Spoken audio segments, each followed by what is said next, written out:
શું હજુ પણ રૂપાલા સામે એટલો જ આક્રોશ છે?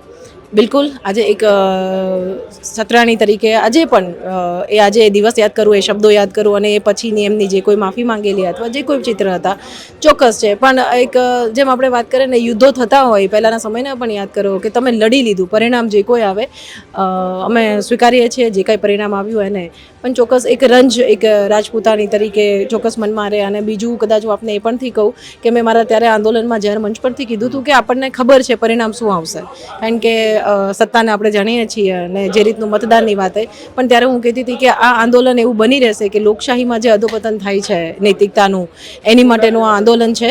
અને ખાસ દરેક નેતા, કારણ કે કદાચ આપણે જોયું હશે એ પછી પણ પક્ષની જ્યારે મિટિંગ હોય છે ત્યારે પાટીલ સાહેબ તરફથી અથવા ઘણીવાર વારંવાર એ લોકોને ટકોર કરવામાં આવતી હોય છે કે ભાષા પર સંયમ રાખવું. એટલે આ સંયમ કદાચ એક ક્ષત્રિયને એ લોકશાહીમાં શીખવાડ્યું છે દરેક નેતાઓને, એવું માનું છું. મિત્રો, આવા જ વિડીયો અને શોર્ટ્સ જોવા માટે આજે જ અમારી ન્યૂઝ રૂમ યુટ્યુબ ચેનલને સબસ્ક્રાઇબ કરો.